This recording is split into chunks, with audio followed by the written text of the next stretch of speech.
Good morning to you. Well, if you are a Jew or a Christian for that matter, and you might have thought that living in the West, in cities like Los Angeles or New York or London or Stockholm, that you were perhaps in a safe place, far away from all the fighting in Israel. Well, I think you'd be sadly mistaken. Having seen what we saw on the TV screens over the weekend, and it's still going on, thousands of people rising up to protest Israel, to protest against Israel, to stand for terrorism, to stand for people who stand for nothing but death and destruction of God's ancient people. And as a Jew, I suppose I feel it more keenly. And I don't know what it is and why, but I this morning just thought of the scripture of Matthew 8, when Jesus comes into the country of the Gergesenes, I think it's pronounced like that, and he meets the man possessed with devils. I thought, let's just read the scripture for you, just here, from verse 28. And when he was come to the other side, into the country of the Gergesenes, there met him two possessed with devils, coming out of the tombs, exceeding fierce, so that no man might pass by that way. And behold, they cried out, saying, What have we to do with thee, Jesus, thou Son of God? Art thou come hither to torment us before the time? And there was a good way off from them a herd of many swine feeding. So the devils besought him, saying, If thou cast us out, suffer us to go away into the herd of swine. And he said unto them, Go. And when they were come out, they went into the herd of swine. And behold, the whole herd of swine ran violently down a steep place into the sea, and perished in the waters.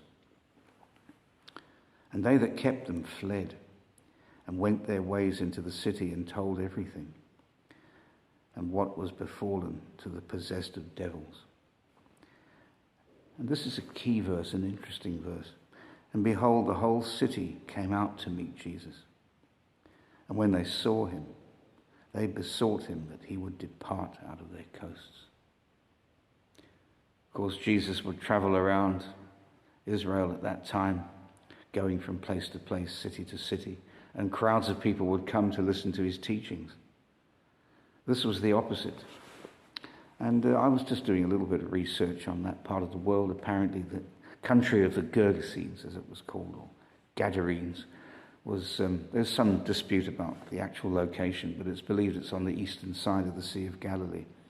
And that it would have been a largely Gentile nation, a Hellenistic Gentile nation, influenced by the Greeks. They would have had the temple worship of Zeus, and they would have had pigs that they would have used basically for sacrifice to the gods. And so there was a business model involved here as to why they wanted Jesus out of the area. He was going to be sending their pigs into the sea. And what really occurred to me was the fact that, okay, we see all the war going on. We see all the amassing of armies, the destruction of human life, and all the rest of it.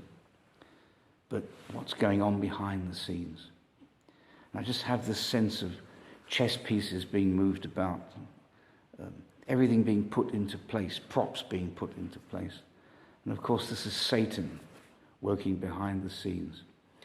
But I suppose for me, the scariest thing, really, is the fact that so many people have risen up in the cities across the world, and they've declared their allegiance. And I can only put this down to a horde of demonic forces that have come out now, rising against the Jews, a spirit of anti-Semitism rising up across the world like we've never seen before. I said the other day that there may be some respite, that things may die down for a while. America is still supporting Israel to some degree, albeit in a small way, and albeit in rhetoric. But as somebody else was saying this morning, I was listening to a ministry, and they were saying, don't rush into the thought that we've reached the Gog and Magog war, because I fully agree we certainly haven't. But we so need to be careful now of the times that we're in. It's almost like look over your shoulder time to some extent, especially if you are Jewish and you are outspoken in a certain area where perhaps some of the big cities where there's a concentration of people that have stood out for Hamas and for these demonic forces that are at work. What we have to guard against the most is the spirit of fear. And I'm living in a place where it's fairly quiet, it's fairly rural, and one must never be put into a situation where we become complacent about those things, or we feel safe because we're in a safe place. The devil's out to destroy, to steal, kill and destroy. And ordinary people are rising up against Israel. This isn't about race, this isn't about ethnicity. This is about the demonic hate that comes towards Israel. The final times are on their way, I suppose is my message this morning. Let's not be premature. The final times are on their way. The spirits are getting ready. There isn't necessarily going to be a herd of swine that they'll be put into, but they'll be put into the populace. They'll move into the minds of people that are against God's people, that are against the truth, effectively given over to a reprobate mind, not because of sexual sin, but because of the sin of refusing to recognize the truth, and then they become more and more blinded.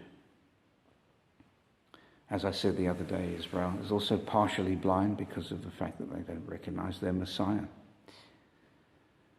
But this blindness that's coming upon those that turn their backs on the truth, this is another kind of blindness. This is a blindness that comes with a desire to destroy. And we as Christians, what is our place? How do we respond? What you don't know, of course, is that unless you recognize the people on the films and the demonstrators that are in the front lines, you can be working next to somebody who was demonstrating, working next to somebody who has now received a new spirit.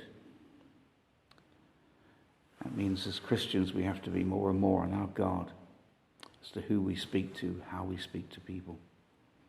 More and more endowed with wisdom as to how we get the truth across.